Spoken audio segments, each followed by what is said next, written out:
Hello అండి. నా పేరు లక్ష్మి. కథ పేరు పరిమళం. రాసినవారు డాక్టర్ ఆలూరి విజయలక్ష్మి. దశరథుడికి 9 కొడుకులు. నాకు 9 కొడుకులే.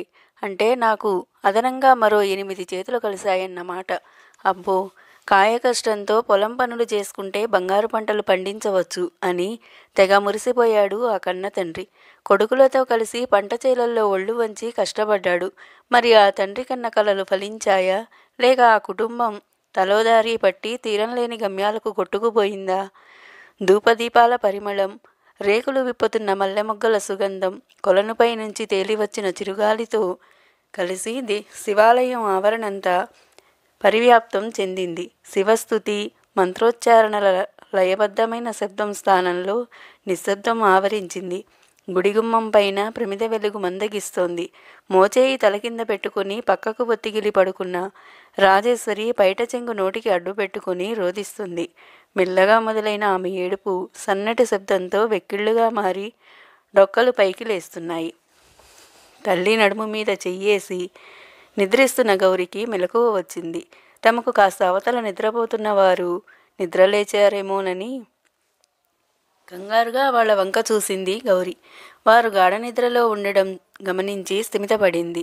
అమ్మకు ఇంకా దగ్గరగా జరిగి తన వైపు తిప్పుకుని ఆమె కన్నీరు తుడుస్తూ, ఏడవకమ్మ, గుండె నిబ్బరం చేసుకో, పడుకో అంది అనునయంగా. వీపు మీద మృదువుగా రాస్తూ ఓదారుస్తున్న కూతురు స్పర్శతో తనను తాను సంభాళించుకుంది రాజేశ్వరి. సలుపుతున్న దుఃఖాన్నుండి బయటపడటానికి ప్రయత్నిస్తూ మెల్లగా నిద్రలోకి జరిగింది. గౌరీ మనసులో ముసురుతున్న ఆలోచనలు ఆమెను నిద్రకు దూరం చేశాయి. 15 ఏళ్ల వయసులో రఘురామయ్యను పెళ్లి చేసుకుని కాపురానికి వచ్చిన రాజేశ్వరి అత్తమామలు, మరుదులు, ఆడపడుచుల పట్ల చూపే ఆదరాభిమానాలు ఆమెను అత్తింటి వారికి అభిమానపాత్రురాలిని చేశాయి. ఇరుగు పొరుగుల మంచి చెడ్డల్లో, కష్టసుఖాల్లో మనస్ఫూర్తిగా పాలు పంచుకునే రాజేశ్వరి, రఘురామయ్యలు వారికి ఎంతో ఆత్మీయులయ్యారు.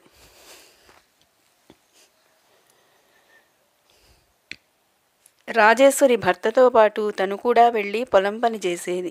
ఇంటికొచ్చాక గొడ్ల పని, వంట, ఇంటి పని అన్నిటినీ అవలీలగా, అలుపు సొలుపు తెలియనట్లుగా చేసే రాజేశ్వరి మంచి పనిమంతురాలుగా పేరు తెచ్చుకుంది.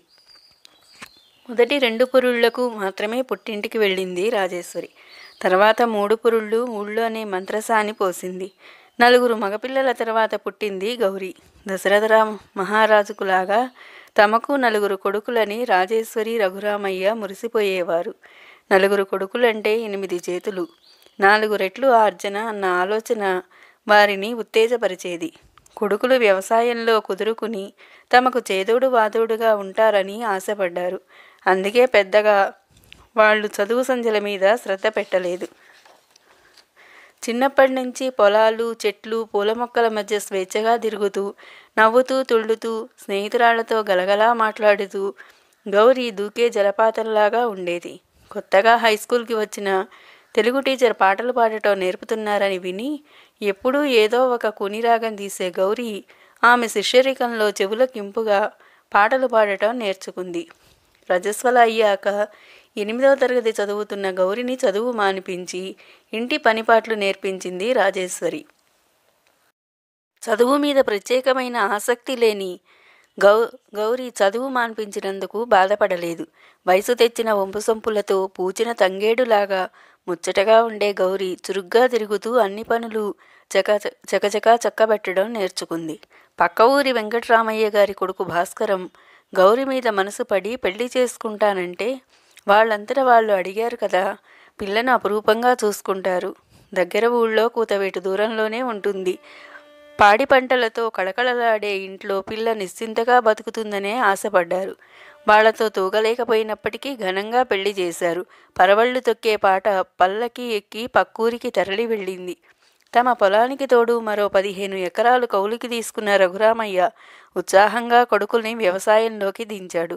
దుక్కి దున్నటం మొదలు కలుపు తీయడం, పంట కోతలు కోసే వరకు ఎరువులు, పురుగు మందులు ఎక్కడా ఖర్చుకు వెనుకాడకుండా పెట్టుబడి పెట్టి తను, తన భార్య, పెద్ద కొడుకు, రెండో కొడుకు కలిసి మొదటి సంవత్సరం పండించిన పంట చేతికందేలోపు తుఫాను వచ్చి మొత్తం తుడిచిపెట్టుకుపోయింది. అప్పు తీరటం మాట దేవుడెరుగు. తిండి గింజలకు పశువుల దాణాకు కూడా కటకటలాడిపోయారు. ఉత్సాహంగా తండ్రికి చేదోడు వాదోడుగా ఉంటూ శ్రమించిన కొడుకులిద్దరూ నీరుగారిపోయారు. 2వ ఏడాది పంట సరిగ్గా పండక 3వ ఏడాది పండిన పంట మిడతల దండు బారిన పడి 4వ ఏట పండిన పంటకు సరైన ధర లేక రఘురామయ్య కుదేలైపోయాడు. కొండ చిలువ లాంటి అప్పు పిడికిలి నుంచి బయటపడలేక విలవిలలాడుతున్న తండ్రిని చూసి బతకలేమన్న నిర్ధారణకు వచ్చిన కొడుకులిద్దరూ ఏదో ఒక పని చేసుకుని బతుకుతామని పట్నం చేరుకున్నారు. అపార్ట్మెంటుల్లో వాచ్మెన్లుగా కుదిరారు. వ్యవసాయం తమకు తిండి పెట్టడంపై అంతగా నమ్మకం లేని 3వ వాడు నగరానికి చేరుకొని ఆటో తిప్పుతున్నాడు. 4వ వాడు ఫిట్టర్గా ఐటీఐ రంగంలో ట్రైనింగ్ పూర్తి చేసుకొని ఒక ఫ్యాక్టరీలో చిన్న స్థాయి తాత్కాలిక ఉద్యోగం సంపాదించుకున్నాడు. కొద్ది రోజులకే ఎప్పుడూ ఏదో ఒక ఆలాపన చేస్తూ ఉండే గౌరీ బతికే ఒక గాయాల పాటగా మారింది. అత్తింట్లో హేళనకు చీత్కారానికి గురైన ఆమె స్వరం మూగబోయింది. వరుసగా 2 ఆడపిల్లలు పుట్టాక భాస్కరం మనసు గౌరి మీద నుంచి వేరే ఆడవాళ్ల మీదకు మళ్ళింది. ఆడపిచ్చికి తాగుడు తోడయింది. పనిబాట్లు చెయ్యకుండా ఊరి మీద బలాదూరు తిరగడం అలవాటయింది. ఏదో ఒక వంకన గౌరిని తిట్టడం కొట్టడం మొదలైంది. మంచి చెడు చెప్పి అదుపు చేసే తండ్రి కాలం చేశాడు. తల్లి ఏదైనా చెప్పబోతే మళ్ళీ నోరెత్తకుండా భూతపురాణం విప్పి గయ్యమని మీద పడిపోయేవాడు. అతని దాష్టీకం ఓర్చుకోలేక గౌరీ పుట్టింటికి వచ్చింది. ఆడవాళ్లు సహనంతో ప్రేమతో భర్తను దారిలోకి తెచ్చుకోవాలే తప్ప పారిపోయి పుట్టింటికి రాకూడదని, పెళ్ళయ్యాక కష్టమైనా నష్టమైనా అత్తింట్లోనే బతకాలి అని అందరూ కూతురికి సుద్దులు చెబుతుంటే రాజేశ్వరి హృదయం విలవిలలాడింది. తల్లికి తన ఒంటి మీద గాయాలు చూపించి తట్టుకోలేకపోతున్నానమ్మా, ఓర్పుగా ఉండడానికి ప్రయత్నించా, ఓర్చుకున్నా. తాగొచ్చి వాగుతుంటే ఎందుకులే ఈయనతో అని ఎదురు మాట్లాడకుండా ఉంటే నేను మాట్లాడుతా అంటే నీకు లెక్కలేదంటే అంటూ తంతాడు. ఏమన్నా ఎదురు మాట్లాడితే నీకు కొవ్వెక్కిందే, మొగుడికే ఎదురు తిరుగుతావా అని చావచితగా కొడతాడు. ఎంతకని ఎన్నాళ్ళని ఓర్చుకోనమ్మా. కూలీ నాలీ చేసి నేను తెచ్చిన డబ్బుల్ని కూడా ఊడబెరుక్కుని తాగొస్తాడు. ఎన్నాళ్ళని పిల్లల్ని పస్తు పెట్టను, రోజుల తరబడి కూడు తినకుండా నేనిట్లా బతికేది అంటూ జాలిగా ఏడ్చిన గౌరిని తన రెక్కల కింద పదుపుకోవాలని ఎంతగా ఆరాటపడినప్పటికీ ఇంట్లో మొగుడికి బయట జనాలకి భయపడి మౌనంగా ఉండిపోయింది రాజేశ్వరి. బలికి సిద్ధమయ్యే మేకలాగా భర్త దగ్గరికి వెళ్ళిన గౌరి 6 నెలల గడవక ముందే ఛిద్రమైన మనసు, చితికిన శరీరంతో పిల్లల్ని తీసుకుని తిరిగొచ్చింది. తమ పంచకు చేరిన బిడ్డను మళ్లీ బలిపీఠం ఎక్కించడానికి ఆమె తల్లిదండ్రులకు మనసు రాలేదు. ఇప్పుడు కూతురు కాపురం ఇట్లా కూలిపోయిందే అనే దిగులు కంటే 2 ఆడపిల్లల్ని ఎట్లా పెంచి పెద్ద చేయడం అనే భయం వారిని ముంచెత్తింది. అమ్మా, 1 సంవత్సరం నా పిల్లలకింత తిండి పెట్టి కాపాడు. కనకరాజు గారమ్మాయి మైథిలి గారు హైదరాబాదులో పని చూపిస్తానన్నారు. మీకు ఎక్కువ కాలం భారంగా ఉండను. ఈ 1 సాయం చెయ్యమ్మా.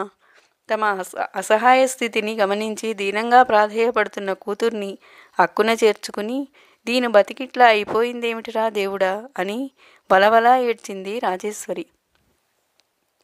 ఇంకా బలవంతం చేసి మళ్ళీ ఆ తాగుబోతు దగ్గరికి పంపిస్తే వాడి ఆగడాలు భరించలేక గౌరీ ఎప్పుడు ఏ అఘాయిత్యం చేసుకుంటుందోనని బెదురు ఒక పక్కన పీడిస్తుంది. తాగుడు కోసం, ఆడవాళ్ల కోసం ఉన్న ఆస్తులు కరగబెడుతున్న అల్లుడిని మందలించి మంచిదారిన పెట్టడానికి ప్రయత్నించి భంగపడడం ఇదివరకే పూర్తయిపోయింది. అతగాడిలో మార్పు వస్తుందని, భార్యాపిల్లల్ని చూసుకుంటాడనే ఆశ ఎప్పుడో అడుగంటిపోయింది. తమ పరిస్థితి కూడా నానాటికి తీసికట్ట అయిపోయింది. కూతుర్ని, ఆమె పిల్లల్ని ఇంట్లో పెట్టుకొని ఎల్లకాలం పోషించే శక్తి లేని తమకు ఆమెను ఆపే తాహతు అర్హత లేదని గుర్తించిన రాజేశ్వరి, రఘురామయ్య ఇల్లు దాటి అడుగు బయటపెట్టిన తర్వాత వయసులో ఉన్న కూతురిపై ఎట్లాంటి నిందలు వేస్తారో, ఎవరు ఏమంటారో అనే భయం ఉన్నప్పటికీ అయిష్టంగానే కూతురు ప్రతిపాదనకు ఒప్పుకున్నారు. అయితే గౌరీ అన్నలు అందుకు అంత సులభంగా ఒప్పుకోలేదు. కాపురం కూలదోసుకొని ఇల్లు విడిచి బయటకు రావడం ఏమిటన్నారు. తమ ఇంటి ఆడబడుచి ఎక్కడో పట్నంలో ఇళ్లల్లో పనిచేస్తూ ఒంటరిగా బతుకుతానంటే తమ పరువేం కావాలన్నారు. నేను ఒట్టి పుణ్యానికి కండ కావరం ఎక్కి కాపురం కూలదోసుకున్నానా? వేరే ఏ దారి లేక నేను నా పిల్లలు బతకడానికి ఈ దారి ఎంచుకున్నాం. పరువు పరువు అంటున్నారు. పిరికిగా చావడం, అడ్డగోలు పనులు చేసి బతకటం పరువు తక్కువేమో కానీ కష్టపడి బతకటం పరువు తక్కువ పని కాదు. నాకు చదువు లేదు, మీరు కట్టబెట్టిన ఆస్తిపాస్తులు లేవు.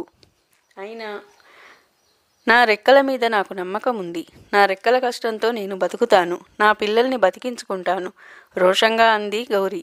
పెద్దన్నయ్య భార్య సుమతి, రెండో అన్నయ్య భార్య రమ్య తాము కాపలా ఉంటున్న అపార్ట్మెంట్లలో వంట పని, ఇంటి పనులు చేసుకోవడం వల్లే వారి కుటుంబాలు కొంతలో కొంత లోటు లేకుండా నడుస్తున్నాయని గౌరికి తెలుసు.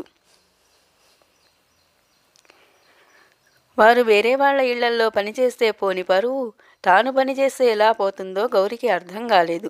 భర్త తిట్టినా, కొట్టినా, చంపినా అతని దగ్గరే ఉండాలని తీర్పు ఇస్తున్నారా తన అన్నలు? వాళ్లకు భారం కాకుండా తన బతికేదో తను బతకాలనుకుంటున్నా తనకు తోడబుట్టిన వాళ్ళు ఆసరాగా ఉండాల్సింది పోయి ఇలా పరువు పేరుతో తన బతుకును కుంగదీయవచ్చా? పెళ్ళుబుకుతున్న దుఃఖాన్ని అదుపు చేసుకుంటూ చీరచెంగుతో కళ్ళు తుడుచుకుంది గౌరి. ఊరికి దూరంగా వెళ్లి బతకాలని గౌరి నిశ్చయించుకున్న సంగతి చూచాయిగా తెలిసిన ఆమె భర్త వెళ్ళడానికి వీల్లేదని పెద్ద రాద్ధాంతం చేశాడు. ఇంటికి రాకపోతే నరికి పారేస్తానని వీరంగం వేశాడు. అతనెంత గింజుకున్నా గానీ గౌరి మౌనంగా ఉండిపోయింది. ఆమె మౌనం అతన్ని మరింత రెచ్చగొట్టింది. జుట్టుపట్టు లాగి గోడకేసి కొట్టి చితకబాదాడు. ఆమె ఒంటికి తగిలిన గాయాలు ఆమె నిర్ణయాన్ని మరింత దృఢపరిచాయి. మైథిలితో కలిసి హైదరాబాద్ వెళ్ళింది గౌరి. మైథిలి ఆమెకు తన ఇంట్లో ఆశ్రయం ఇచ్చింది. తమ ఇంట్లో పనితో పాటు మరో 3 అపార్ట్మెంట్స్లో పని ఇప్పించింది. ఎంతో పొందికగా, శుభ్రంగా, అణకువగా పనిచేస్తూ అందరి అభిమానం చూరగొంది గౌరి. ఆమె పనితీరు తెలుసుకున్న మరో 2 ఇళ్లవాళ్లు కూడా పనిచ్చారు. తెల్లవారుజామున 4 గంటలకే మైథిలి ఇంట్లో పని మొదలుపెట్టేది గౌరి.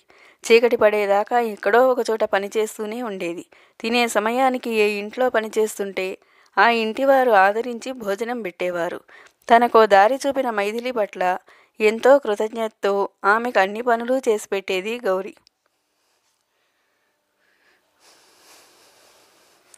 ఆమె పట్టుదల, బతుకులో నిలబడాలనే దీక్ష చూసి ముచ్చటపడేది మైథిలి. ఆమె సేవలకు మించిన స్థాయిలో ముట్టజెప్పేది. తనలాగా అపార్ట్మెంట్లో పనిచేస్తున్న ఇతర ఆడవాళ్లను చూసి తమ అందరి బతుకుల్లో కొద్దిపాటి తేడాలుండొచ్చు కానీ సారాంశం ఒకటేనని గ్రహించింది గౌరి. భర్తల వ్యసనాలు, హింస కారణంగానే ఈ ఆడవాళ్లంతా నగరానికి వలస వచ్చి బతుకు పోరాటంలో పెనుగులాడుతున్నారని తెలుసుకున్న గౌరిలో మరింత పట్టుదల పెరిగింది. కొంత డబ్బు సంపాదించాక మైథిలి సలహాతో ఆ అపార్ట్మెంట్కు దగ్గరలోనే ఒక గది అద్దెకు తీసుకుంది గౌరి. పిల్లల్ని తీసుకొచ్చి స్కూల్లో చేర్పించింది. బాణం సంధించే అర్జునుడి దృష్టి పక్షి కన్ను మీదే ఉన్నట్లు గౌరి దృష్టి తన బిడ్డల బంగారు భవిష్యత్తు మీదే కేంద్రీకరించింది. అందుకు తన సర్వశక్తుల్ని వడ్డీ శ్రమిస్తుంది. 6 కాలం కష్టపడినప్పటికీ ఫలితం కళ్ళ చూడక నష్టాలతో నడ్డి విరిగిన రఘురామయ్య తన కూతురు గౌరికి ఏమాత్రం ఆసరానివ్వలేకపోయాడు. అల్లుడు, అతనితో పాటు ఊళ్ళో మరికొందరు తిని కూర్చుని తిన్నది అరక గౌరి శీలం మీద వేసే నిందలు గౌరికి చేరకుండా తల్లిదండ్రులు దాచినప్పటికీ ఎప్పుడో ఒకప్పుడు ఆమె చెవిని పడకుండా ఉండేవి కావు. వాటిని విని తాత్కాలికంగా బాధపడినప్పటికీ ఆమె మరింత దృఢంగా తయారయ్యేది. ఎప్పుడో మరీ అవసరమైతే తప్ప ఊరికి వెళ్ళేది కాదు గౌరి. వెళ్ళినప్పుడు తన ఎదుట గాని తన పరోక్షంలో గాని తన గురించి ఇతరులు మాట్లాడే అవాకులు చవాకులు లెక్క చేయకుండా బ్రతకగల నేర్పు సంపాదించుకుంది. నగరంలో వేర్వేరు ప్రాంతాల్లో బతుకుతున్న అన్నలు ఎప్పుడూ తోడబుట్టిందాన్ని పిలిచి ఒక పూట అన్నం పెట్టి ఆదరించలేదు. చీరసారెలు పెట్టకపోతే మానే కనీసం ఎలా బతుకుతున్నావని ఆప్యాయంగా పలకరించిన పాపాన పోలేదు. అది తలుచుకుంటే ఒక్కొక్కసారి గౌరి మనసు చివుక్కుమనిపించేది. అంతలోనే సర్దుకునేది. తను బాధతో కన్నీళ్లు పెట్టుకుంటే అన్నలకెక్కడ అశుభం కలుగుతుందోనని తల్లడిల్లిపోయేది. కళ్ళు తుడుచుకునేది. బ్రతుకులో నిటారుగా నిలబడాలనే దీక్ష, జీవనోత్సాహం ముందు గౌరికి మిగతావన్నీ అప్రధానమయ్యాయి. ఒంటరిగా ఉన్న ఆడదంటే ఉండే చులకనతో తనను లొంగదీసుకోవాలని ప్రయత్నించిన వారి నుంచి నేర్పుగా తప్పించుకొని నిప్పులా బతుకుతున్న గౌరి తన బ్రతుకు గురించి పెద్దగా బెంగపడటం లేదు. కానీ సరైన తిండి, బట్టలు, నగలు లేకపోయినప్పటికీ తొలి యవ్వనపు మెరుపుతో ముచ్చటగొలిపే కుమార్తెలిద్దరినీ ఏటు నుంచి ఏ ప్రమాదం చుట్టుముట్టకుండా కాపాడుకోవాలని ఆరాటపడేది.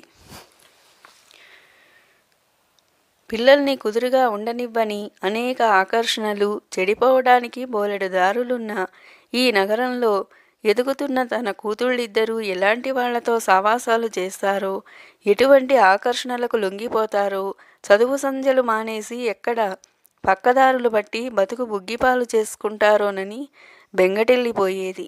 ఏ దుర్మార్గుడు ఎటువైపు నుంచి దాడి చేసి హాని చేస్తాడోనని భీతిల్లేది. వాళ్లకు బాధ్యతగా తిన్నగా బ్రతకటంలోని మంచి గురించి చెప్పాలని తహతహలాడేది. కానీ చదువు, ప్రపంచ జ్ఞానం అంతగా లేని తను వాళ్లకు సక్రమంగా ఏం చెప్పగలుగుతుంది అని అనుమానపడేది.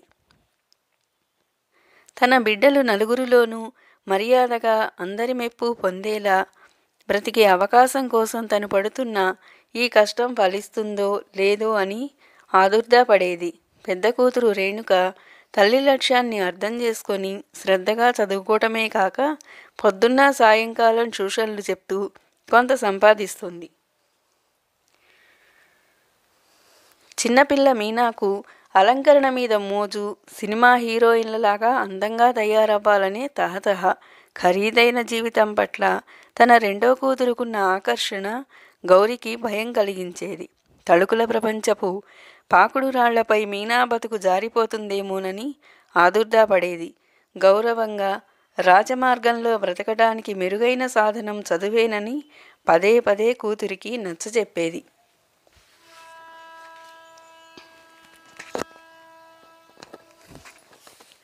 ఇలా బ్రతుకు పోరాటంలో ఉన్న గౌరికి తండ్రి చనిపోయాడన్న వార్త తెలిసి కన్నీరు మున్నీరైంది. కడసారి తండ్రిని చూడటానికి పిల్లల్ని తీసుకుని ఊరికి వెళ్ళింది. తండ్రి కాళ్ల దగ్గర కూర్చుని బోరున ఏడ్చింది. 2 సంవత్సరాల క్రితం తాగి ఆ తాగుడికే బలైపోయిన భర్త శవాన్ని చూసి నిర్లిప్తంగా కూర్చుండిపోయిన గౌరి తన బాల్యంలో తండ్రి పడిన కష్టం, అతడి తపన, ఎదుర్కొన్న నష్టాల్ని తలుచుకుని పొగిలి ఏడ్చింది.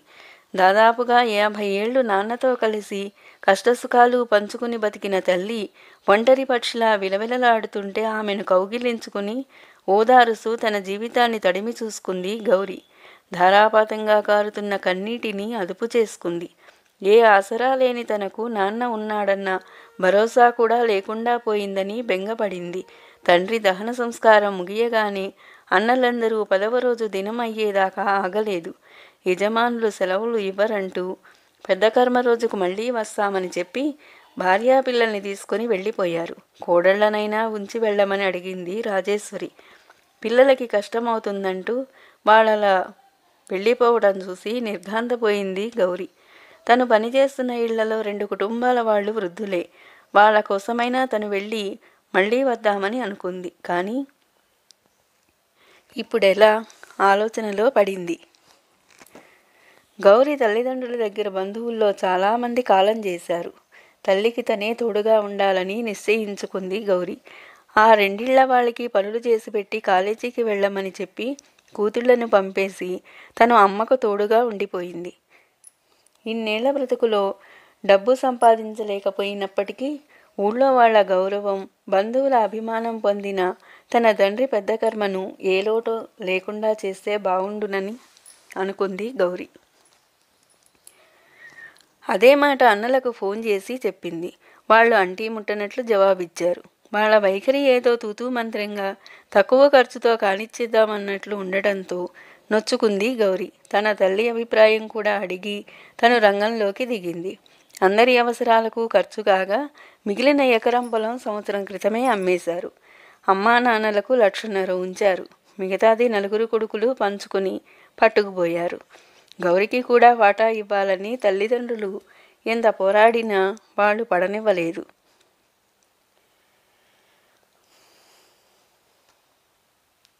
అప్పటికే అనారోగ్యంతో తీసుకుంటున్న తల్లిదండ్రులకు పోట్లాడే ఓపిక లేకపోయింది. ఆ జ్ఞాపకాలన్నీ గౌరిని బాధపెట్టినా ఇరుగు పొరుగు సాయంతో ఇంటిని బాగుచేసి సున్నాలేసింది. దినం రోజు చేయాల్సిన సంప్రదాయ కార్యక్రమానికి భోజనాలకు ఖర్చులు లెక్కవేసి తల్లికి చెప్పింది. ఆమె దగ్గరున్న డబ్బుతో ఆమెకు సంతోషం కలిగేలా ఏ లోటు రాకుండా కార్యక్రమం పూర్తి చేయడానికి అన్నీ సిద్ధం చేసింది గౌరి. ఒక్కరోజు ముందు గౌరీ అన్నలు వచ్చారు. తమ ప్రమేయం లేకుండా జరిగిన ఏర్పాట్లు చూసి ముఖం మార్చుకున్నారు. కార్యక్రమం అయిందనిపించి మర్నాడే బయలుదేరటానికి సర్దుకుంటున్నారు. రాజేశ్వరి అన్న కొడుకు మాత్రం దినానికి వచ్చి ఆ రోజే హడావుడిగా తిరిగి వెళ్ళిపోయాడు. పుట్టింటి వారసుడివి, నీ మేనత్తను ఇంటికి తీసుకెళ్లి నిద్ర చేయించి పంపమని బంధువులు చెప్పినా పట్టించుకోలేదు రాజేశ్వరి అన్న కొడుకు. తండ్రి చనిపోయిన ఇంట్లో 6 నెలల వరకు ఉండకూడదు, అమ్మను మీతో తీసుకెళ్ళండ్రా అని పక్కంటి పిన్ని అన్నల వెంటబడితే ఆమె వంక చిరాగ్గా చూశారు. జవాబు దాటేశారు. ఉన్న డబ్బంతా దినానికే ఖర్చయిపోయినందుకు ముఖాలు ముటముటలాడించారు. ఇంటిని అమ్మకానికి పెట్టారు. ఈలోపే గౌరి కూతురు రేణుక ఫోన్ చేసింది. చుట్టూ ఇళ్లవాళ్ళు నువ్వెప్పుడొస్తావని అడుగుతున్నారు, వెంటనే బయలుదేరిరా అని చెప్పింది.